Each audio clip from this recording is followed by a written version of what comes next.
Hello students, आपका स्वागत है हमारे new channel NIS biology classes में। हम जो चैप्टर पढ़ेंगे आज से वो है फोटो सिंथेसिस। न्यू चैप्टर है फोटो सिंथेसिस, ठीक है। इससे पहले कुछ चैप्टर मैं बता दूं आपको कैसे कैसे मैं पढ़ाऊंगा आपको। तो सबसे पहला चैप्टर आपको फोटोसिंथेसिस है। इसमें कम से कम आपके 24 लेक्चर होंगे, 24 या और भी ज़्यादा जा सकते हैं। दूसरा है रेस्पायरेशन इन प्लांट। इसमें भी 20 लेक्चर जा सकते हैं, क्योंकि नीट भी मुझे पढ़ाना है और बोर्ड भी क्लियर कराना है। आप इस पढ़ लेंगे आप डिटेल, तो बोर्ड भी आप बेहतर हो जाएगा आपका, नीट तो हो ही जाएगा। तीसरा चैप्टर है एनाटॉमी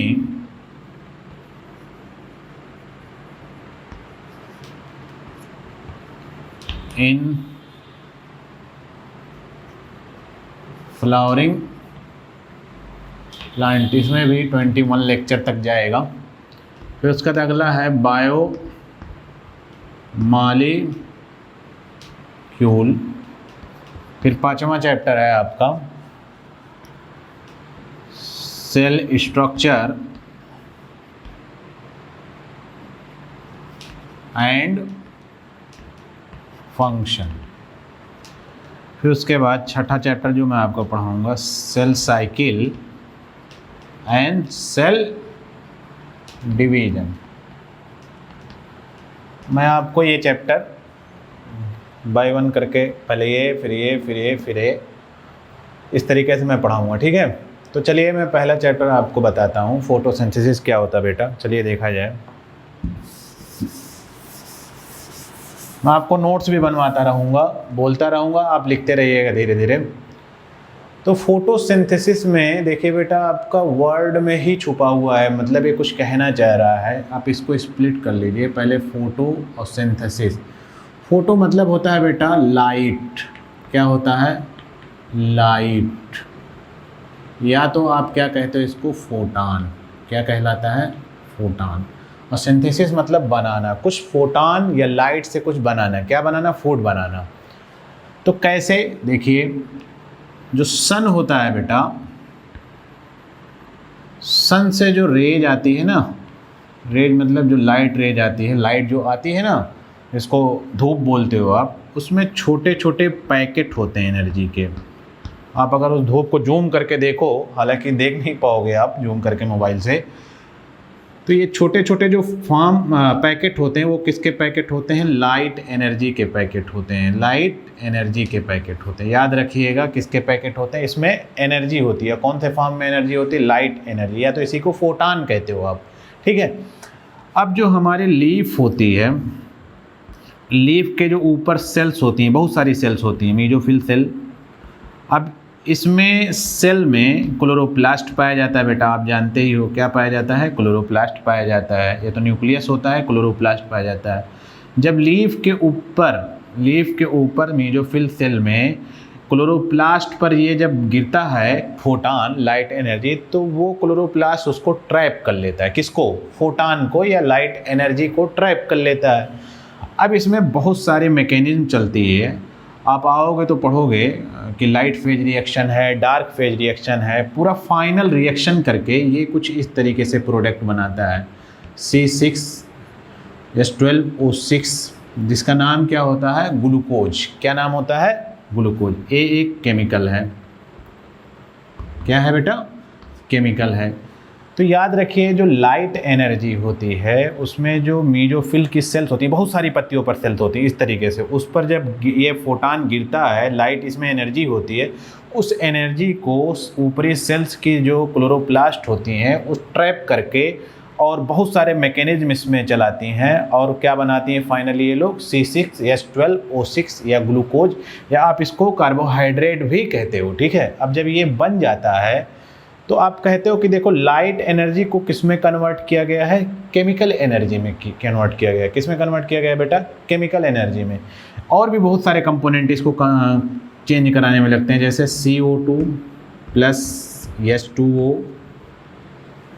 और क्या लगा, लाइट एनर्जी भाई लगी ना, और क्या लगा, क्लोरोफिल। क्लोरोप्लास्ट में कुछ कंपोनेंट पाया जाता है क्लोरोफिल। मैं आगे चल के आपको इसी फोटोसिंथेसिस में ही एक लेक्चर फोटोसिंथेसिस का वो प्लास्टिड का पढ़ा दूंगा, जिससे आपको क्लियर हो जाएगा कि कहाँ ये मैकेनिज्म चल रही है। और क्लोरोफिल यूज होता है, और फिर क्या बनता है, C6H12O6 plus H2O plus CO2 O2 क्या बनता है, O2 बनता है। आप बैलेंस कर लीजिएगा, बैलेंस तो आप जानते ही हैं। देखिए CO2 यूज हुआ, H2O यूज हुआ, और क्या यूज हुआ, 3 चीज़, और मिल करके क्या बना, आपका ग्लूकोज बना।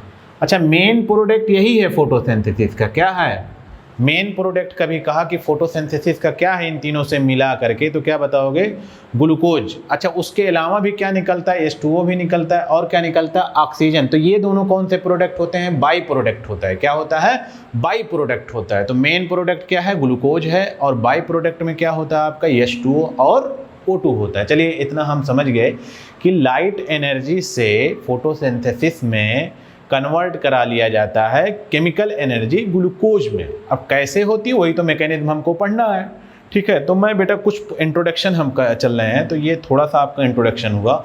मैं कुछ पॉइंट है जो NCERT लिखता है, नीट में बहुत ज़रूरी होता है, तो मैं बोलता चल रहा हूँ, उसको समझाते चल रहा हूँ, आप लिखते चलिए, ठीक है।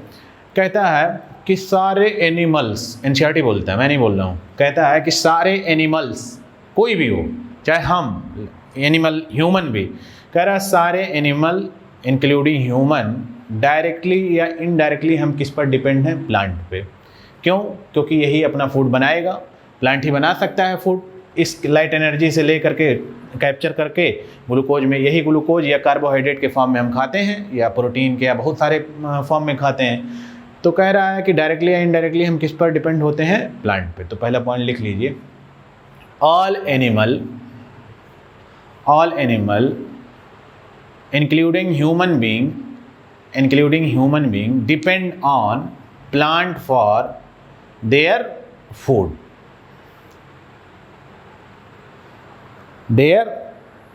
फिर कह रहा है कि जो फोटोसिंथेसिस होता है बेटा, वो देखो उसमें फिजिकल प्रोसेस भी चलती है और केमिकल भी होता है, बहुत लाइट एनर्जी, और इसमें बहुत सारी तोड़ फोड़ होती है। तो फिजियो केमिकल कहता है जो फोटोसिंथेसिस होता है वो कैसी प्रोसेस है, फिजियो केमिकल प्रोसेस है, मतलब फिजिकल भी कुछ चलता है और केमिकल भी कुछ चलता है। तो इसीलिए फोटोसिंथेसिस को कहता है फिजियो केमिकल प्रोसेस है।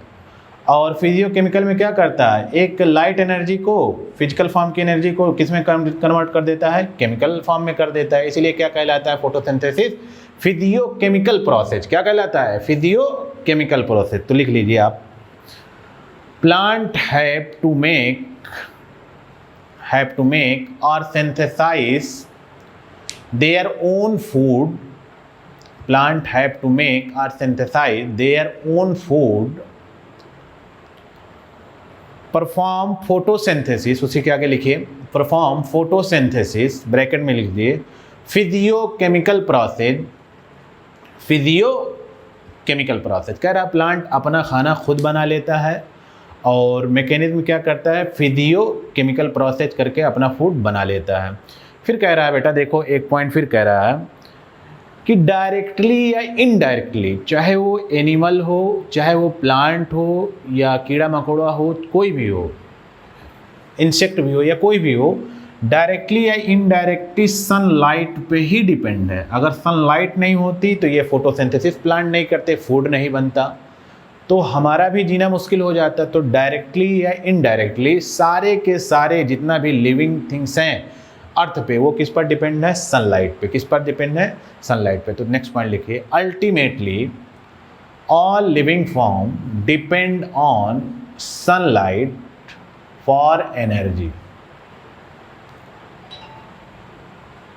फिर कह रहा है फिर अगला पॉइंट है, फिर कह रहा है फोटोसिंथेसिस जो होता है हमारे लिए 2 वेज में बहुत इंपॉर्टेंट रखता है, 2 फायदा हमारे लिए करता है। कितना फ़ायदा करता है हमारे लिए? 2 फायदा करता है, बहुत बड़ा मेजर फ़ायदा करता है।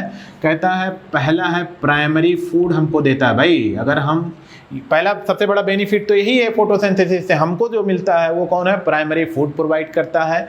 दूसरा फ़ायदा जो हमको देता है वो कौन सा है कि आपको ऑक्सीजन प्रोवाइड करता है एटमॉस्फेयर में। अगर ऑक्सीजन ना रहे ना एटमॉस्फेयर में और फोटोसिंथेसिस ना हो तो आप जिंदा रह ही नहीं पाओगे, ऑक्सीजन ही तो लेते हो, तो आप जिंदा कैसे रह पाओगे? तो 2 वेज में हमारे लिए बहुत बेनिफिट है। कौन कौन सा? पहला है प्राइमरी फूड, दूसरा कौन सा है? ऑक्सीजन जो होता है वो एटमॉस्फेयर में रिलीज करता है ड्यूरिंग फोटोसिंथेसिस। ठीक है, फिर उसका कह रहा है कि टर्म किसने दिया फोटोसिंथेसिस का, नाम किसने दिया? इंट्रोडक्शन है भाई, तो आपको जानना है चीज़ें। तो बार्नीज किसने दिया? बार्नीज कौन सी ईयर में? 1898 में। कौन सी ईयर में भाई?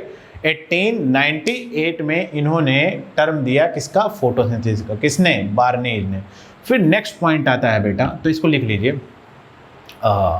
Term photosynthesis was coined by Barnes in 1898।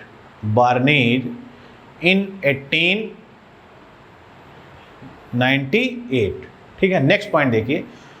First, सबसे पहले फोटोसिंथेसिस की डेफिनेशन किसने दी? मान्यता प्राप्त ऑथेंटिक डेफिनेशन किसने दी? एनसीईआरटी कहता है मान्यता प्राप्त किसी ने डेफिनेशन दी या ऑथेंटिक डेफिनेशन दी, तो वो कौन से साइंटिस्ट थे? मेयर। कौन से साइंटिस्ट थे? मेयर। और उन्होंने कहा क्या? मेयर ने कहा, डेफिनेशन आपको नहीं जाननी हो तो लंबी चौड़ी है, बहुत लंबी चौड़ी है। तो मेयर ने सबसे पहले फोटोसिंथेसिस के लिए कुछ डेफिनेशन दी थी और वही अभी भी आपकी मान्यता प्राप्त है या ऑथेंटिक है आपके एनसीईआरटी के लिए। ठीक है, क्लास 11th की एनसीईआरटी के लिए, क्योंकि आपको एनसीईआरटी ही घोल के पीना है, एनसीईआरटी ही आपको नीट या बोर्ड में आना है, तो आप एनसीईआरटी के ही इर्द गिर्द रहिए। बहुत सी चीज़ें एनसीईआरटी में आप आओगे देखोगे कुछ मिस्टेक किया है, हालांकि हायर बुक में जाओगे एमएससी बीएससी करोगे तो उसमें कुछ और लिखा है, तो जो लिख दिया है एनसीईआरटी वही हमको अब मान के चलना पड़ेगा। ठीक है, तो मेयर ने क्या कहा? मेयर ने कहा था लॉ ऑफ कन्वर्जन एनर्जी पे दिया था। किसके बेस्ड पे दिया था? Law of conversion energy, conservation of energy, sorry, law of conservation of energy. ना ही एनर्जी को बनाया जा सकता है, ना ही एनर्जी को डिस्ट्रॉय किया जा सकता है। तो किसने ऑथेंटिक डेफिनेशन दी फोटोसिंथेसिस के? मेयर ने दिया। किसने दिया भाई? याद रहेगा ना, मेयर ने दिया। ठीक है, फिर उसका एक पॉइंट कहता है फोटोसिंथेसिस के बारे में, कहता है यार फोटोसिंथेसिस का अधिकार जो है सिर्फ कौन रखता है? तो याद रखिएगा फोटोसिंथेसिस का अधिकार सिर्फ ग्रीन प्लांट रखता है। कौन रखता है? ग्रीन प्लांट रखता है, उसके अलावा कोई नहीं कर सकता है फोटोसिंथेसिस। तो कहता है मोनोपोली, एका अधिकार। एनसीईआरटी लिखता है, कहता है मोनोपोली एका अधिकार है। फोटोसिंथेसिस किसका एका अधिकार है? ग्रीन प्लांट का। वनली कौन कर सकता है फोटोसिंथेसिस? ग्रीन प्लांट, ना कि और कोई प्लांट। याद रखिएगा, ये खुद कह रहा है photosynthesis is monopoly chlorophyll containing green plant. शायद ऊपर वाला पॉइंट आप नहीं लिखे हो तो लिख लीजिए। The first authentic definition of photosynthesis was given by Mayer, which based on law of conservation of energy. Law of conservation of energy. फिर उसका नेक्स्ट पॉइंट कह रहा है बेटा, कह रहा है कि फोटोसिंथेसिस में, इंट्रोडक्शन ही चल रहा है, कह रहा है फोटोसिंथेसिस में लाइट एनर्जी को, लाइट एनर्जी बोलते हो इसको जो सन रेज की होती है, या तो सोलर एनर्जी बोलते हो, या रेडिएंट एनर्जी बोलते हो, या काइनेटिक एनर्जी बोलते हो। 3-4 फॉर्म में बोलिएगा, देख लीजिए, याद रख लीजिए। Light energy, solar energy, radiant energy, या फिर कौन सी? Kinetic energy. कौन कन्वर्ट करता है? फोटोसिंथेसिस में ये क्लोरोफिल कन्वर्ट कर देता है किसमें? केमिकल में। और ये सब प्रोसीजर कैसे चल रही है? फोटोसिंथेसिस कह रहा है कि फोटोसिंथेसिस में लाइट एनर्जी को, या उसी का नाम होता है रेडिएंट एनर्जी, या सोलर एनर्जी, या फिर काइनेटिक एनर्जी को किस में कन्वर्ट कर दिया जाता है, केमिकल एनर्जी। अच्छा, इसके अंदर जब सबसे पहले चेंज किया जाता है लाइट एनर्जी को तो पहले एटीपी में चेंज किया जाता है। किस में चेंज किया जाता है बेटा, एटीपी में। उसके बाद किस में कन्वर्ट कर दिया जाता है इसको। अब इसके अंदर चलता है, बहुत बड़ी प्रोसीजर है ना। अभी आप पढ़ोगे light phase reaction, dark phase reaction, photophosphorylation, क्या क्या होता है आप देखोगे वो चीज़ें, ठीक है। तो कह रहा है कि लाइट एनर्जी को सबसे पहले इसमें क्लोरोप्लास्ट में किस में कन्वर्ट किया जाता है, एटीपी में। ये भी केमिकल है, एडिनोसिन ट्राइफॉस्फेट। इस तरीके से एडिनोसिन होता है 3 फास्फेट, इसलिए इसका नाम क्या होता है, एडिनोसिन ट्राइफॉस्फेट, ठीक है ना। तो पहले इस केमिकल और उसके बाद इसको किस में कन्वर्ट कर दिया जाता है, ग्लूकोज में। तो कह रहा है लाइट एनर्जी या सोलर एनर्जी या रेडिएंट एनर्जी को केमिकल एनर्जी फर्स्टली किस में कन्वर्ट किया जाता है, एटीपी में। उसके बाद वो किस में कन्वर्ट किया जाता है, ग्लूकोज कह सकते हो या कार्बोहाइड्रेट कह सकते हो, ठीक है। अब नेक्स्ट पॉइंट लिखिए, इन फोटोसिंथेसिस लाइट एनर्जी और सोलर एनर्जी और रेडिएंट एनर्जी और kinetic energy is converted into chemical energy.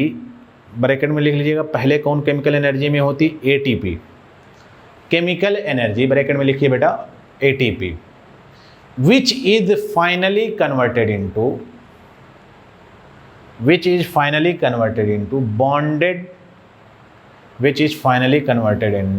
Bonded energy of carbohydrate या ग्लूकोज लिख लीजिए, बॉन्डेड एनर्जी ऑफ कार्बोहाइड्रेट,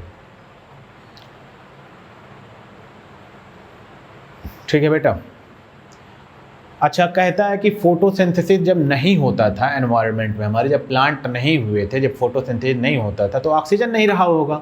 तो कहता है जब ऑक्सीजन नहीं था तो पहले एटमॉस्फेयर हमारा रिड्यूसिंग टाइप था। क्या था, रिड्यूसिंग टाइप था। लेकिन जैसे ही फोटोसिंथेसिस स्टार्ट हुई, जब फोटोसिंथेसिस स्टार्ट होगा तो ऑक्सीजन निकलना शुरू होगा। ऑक्सीजन जब निकलना शुरू हुआ तो हुआ क्या बेटा कि हमारा जितना भी एटमॉस्फेयर था वो कैसा हो गया, ऑक्सीडाइजिंग टाइप हो गया। कैसा हो गया, तो याद रखिएगा कि पहले जब फोटोसिंथेसिस नहीं होता था तो हमारा जो एटमॉस्फेयर था वो कैसा था, रिड्यूसिंग टाइप था। अब जब फोटोसिंथेसिस होने लगा तब कैसा हो गया, ये ऑक्सीडाइजिंग टाइप हो गया, ठीक। फिर उसके बाद हम कहते हैं, फिर एनसीईआरटी का नेक्स्ट पॉइंट इंट्रोडक्शन में ही कहता है, तो ये पॉइंट लिख लीजिए ऊपर वाला, atmosphere was reducing type before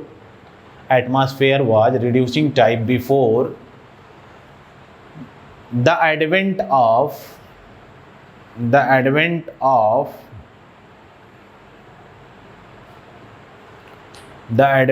of photosynthesis, but it is now oxidizing type.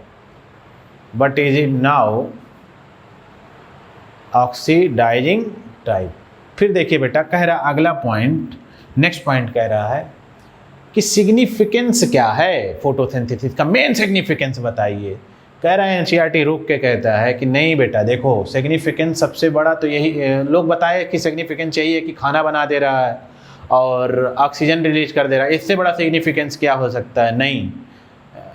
तो एनसीईआरटी कहता है कि नहीं, सिग्निफिकेंस ये सबसे बड़ा नहीं है। सिग्निफिकेंस ये है कि जो एनर्जी बर्बाद होने वाली थी सूरज की, सन की रेज की, जो लाइट एनर्जी बर्बाद होने वाली थी उसको ट्रैप करके उसने यूटिलाइजेबल एनर्जी में कन्वर्ट कर दिया केमिकल में। ये सबसे बड़ा सिग्निफिकेंस है।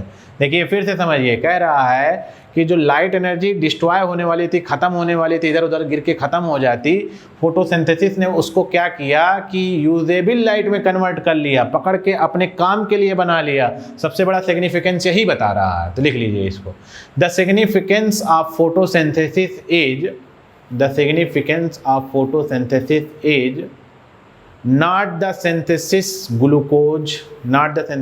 of glucose and evolution of oxygen, ये दोनों का सिग्निफिकेंस नहीं है, and evolution of oxygen, but significance is that photosynthesis converted non-utilizable energy into utilizable energy। किस में कन्वर्ट करता है, यूटिलाइजेबल एनर्जी, ठीक है। फिर नेक्स्ट पॉइंट देखिए क्या है अभी इंट्रोडक्शन में ही बेटा।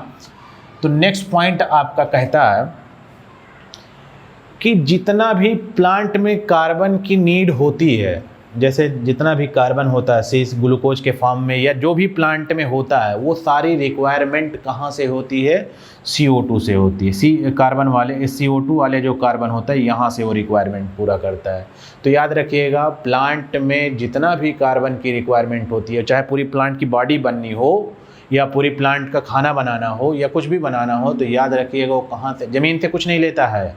याद रखिएगा सॉइल से वो कुछ नहीं एब्जॉर्ब करता है कार्बन के फॉर्म में।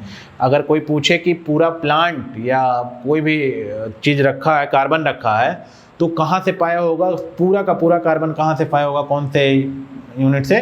तो CO2 से पाया होगा। ठीक है, याद रहेगा तो लिख लीजिए। Since photosynthesis the smaller molecule of carbon since in photosynthesis the smaller molecule of carbon in the form of CO2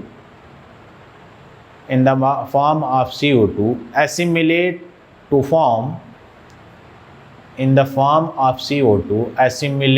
form larger molecule of carbon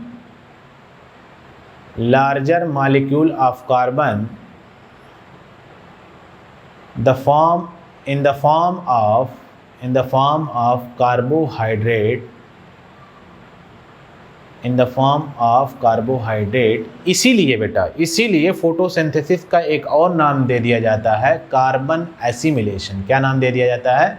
carbon assimilation. Therefore लिखिए next, therefore photosynthesis is also known as carbon assimilation. ठीक है, अब हम आगे historical study में चल रहे हैं बेटा।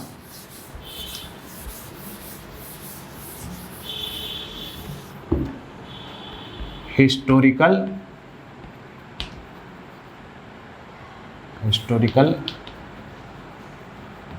स्टडी। फोटोसिंथेसिस में कौन कौन से साइंटिस्ट ने अपना योगदान दिया, तो चलिए देखते हैं। सबसे पहले साइंटिस्ट आते हैं वॉन हेलमोंट। कौन से साइंटिस्ट आते हैं बेटा? Von Helmont. कौन से? Von Helmont. इन्होंने क्या कहा? इन्होंने कहा plant obtain their nutrition from water. इन्होंने कह दिया, आए जल्दी जल्दी कह दिया यार, देखो ऐसा है कि जो प्लांट होता है वो कहाँ से अपना न्यूट्रिशन लेता है? वाटर से। लेकिन ये सच्चाई तो थी नहीं। वो अपना न्यूट्रिशन कहाँ से लेता है? फोटोसिंथेसिस। तो पहले साइंटिस्ट ऐसे बताते थे, उसका धीरे धीरे स्टडी होती जाती थी। फिर एक पॉइंट कहता है हिस्टोरिकल स्टडी में NCERT कहता है, देखो आज के 300 साल पहले से प्लांट की स्टडी या फोटोसिंथेसिस की स्टडी ज़्यादा डिटेल में होने लगी। उससे पहले थियोफ्रेस्टर या जितने फिलासफर होते थे वो कहते थे कि अपना खाना वो सॉइल से ही लेता है, प्लांट कहीं से बना होना नहीं पाता है। देखिए मेरी बात समझिए, आज के 300 साल पहले, बिफोर 300 ईयर एगो, डिटेल में फोटोसिंथेसिस की स्टडी की जाने लगी। उससे पहले जो फिलासफर होते थे वो सब पर ज्ञान देते थे। वो फिलासफर कहते थे कि प्लांट जो है वो भी खाना अपना कहाँ से लेता है? नीचे से लेता है, क्योंकि प्लांट तो मांगने जाता नहीं थे किसी के यहाँ, या उसको देखते नहीं थे लोग खाते हुए। तो कहते थे खाना कहाँ से खा रहा है यार? तो जितने फिलासफर रहते थे वो कहते थे यार ये तो नीचे ज़मीन से ले रहा है अपना सॉइल से। तो 300 साल पहले कुछ साइंटिस्ट है, उसमें पहला है वॉन हेलमोंट। उन्होंने कहा ना, खाना ये वाटर से लेता है। कहाँ से लेता है न्यूट्रिशन? वाटर से लेता है। फिर उसके बाद कुछ और साइंटिस्ट है, दूसरे साइंटिस्ट का नाम है स्टेफन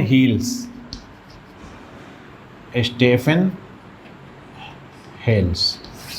इन्होंने क्या कहा बेटा? Plant obtain their nutrition from atmosphere CO2। कहाँ से लेता है? पार्शियल न्यूट्रिशन CO2 से लेता है। इन्होंने कहा, स्टेफन हेल्स ने कहा कि अपना पार्शियल न्यूट्रिशन, कुछ खाना कहाँ से लेता है? CO2। ये कुछ हद तक पहुँचे। अच्छा, यही प्लांट फिजियोलॉजी के फादर भी हैं, याद रखिएगा। प्लांट फिजियोलॉजी के फादर कौन है?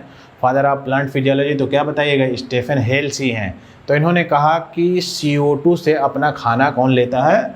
प्लांट लेता है, कुछ पार्शियल खाना अपना बनाता है। तो हिस्टोरिकल स्टडी में पहला पॉइंट लिख लीजिए बेटा, उसका इन दोनों साइंटिस्टों को लिखिए। पहले वैसे एक कॉमन पॉइंट लिख लीजिए, लिखिए studies photosynthesis was started studied photosynthesis was started only 300 years ago. Only 300 years ago, before this philosopher like Aristotle, Theophrastus consider that plant obtain their nutrition from soil. Plant obtain their nutrition from soil. फिर उसका von Helmont ने क्या कहा, अपना खाना plant कहाँ से लेता है, वाटर से. लिखिए इसके बारे में, plant obtain their nutrition from water. फिर अगला साइंटिस्ट के नाम लिखिए, स्टेफन हेल्स. कौन सा, स्टेफन हेल्स. लिखिए, फादर ऑफ प्लांट फिजियोलॉजी. याद रखिएगा कौन है, father of plant physiology. Next point लिखिए इन्हीं में, स्टेफन हेल्स में, plant obtain their partial nutrition from atmosphere. और एटमॉस्फेयर में कहाँ से बताएं, CO2. इन्होंने हिंट दिया कि एटमॉस्फेयर में कहाँ से, CO2 से. उनको पता चल गया था कुछ एटमॉस्फेयर से अपना कैप्चर करता है, कहीं ना कहीं एटमॉस्फेयर से ही लेता है. ठीक है. फिर उसका तीसरे साइंटिस्ट आते हैं, बाउजिंग गाउल्ट. क्या नाम है, बाउजिंग गाउल्ट.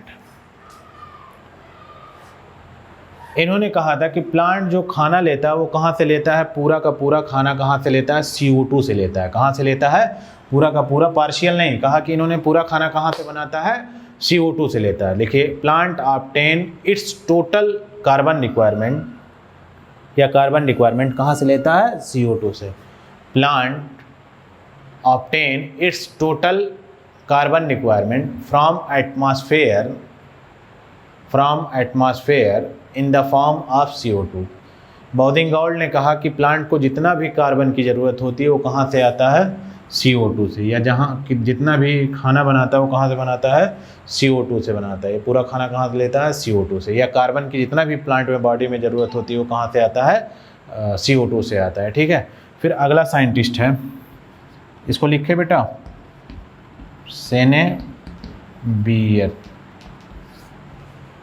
अगला साइंटिस्ट का नाम लिखिए, सेने बियर. इन्होंने कहा कि रेट ऑफ फोटोसिंथेसिस घट या बढ़ सकता है फोटोसिंथेसिस का रेट, तो किस पर डिपेंड करता है, CO2 पर. CO2 का कंसंट्रेशन अगर कम है तो रेट ऑफ फोटोसिंथेसिस कम रहेगा, अगर ज़्यादा है तो ज़्यादा रहेगा. बहुत ज़्यादा हो जाता है CO2 कंसंट्रेशन, तब भी फोटोसिंथेसिस क्या हो जाती है, डिस्ट्रॉय हो जाती है. डिस्ट्रॉय नहीं हो जाती है, कम हो जाती है, एक लिमिट पर बंद हो जाती है. हालांकि आप आगे पढ़ोगे उस चीज़ को. तो सेने बियर ने कहा कि रेट ऑफ फोटोसिंथेसिस जो होता है वो किस पर डिपेंड करता है, CO2 के कंसंट्रेशन पर. ठीक है. तो लिखिए, rate of photosynthesis depend on concentration of CO2. फिर पांचवें साइंटिस्ट हैं रॉबर्ट हिल. इन्होंने एक लाइट फेज रिएक्शन होता है फोटोसिंथेसिस में, वो आपको पढ़ना है. हालांकि हम हिस्टोरिकल स्टडी पढ़ रहे हैं इसलिए मैं बता दे रहा हूँ कि रॉबर्ट हिल ने ही लाइट फेज रिएक्शन को फोटोसिंथेसिस में डिस्कवर किया था. याद रखिएगा, किस साइंटिस्ट ने डिस्कवर किया था लाइट फेज रिएक्शन को, रॉबर्ट हिल ने. तो लिख लीजिए, discovered light phase reaction, Robert हिल में लिखिए, discovered light phase reaction in photosynthesis. फिर उसका लिख लीजिए दूसरा, छठा, ब्लैक मैन. इन्होंने कौन सा, एक और होता है, ये दोनों आप बाद में पढ़ोगे इसी फोटोसिंथेसिस में, तीसरे लेक्चर से स्टार्ट हो जाएगा ये. तो इनका लिख लीजिए, discover dark phase reaction of photosynthesis.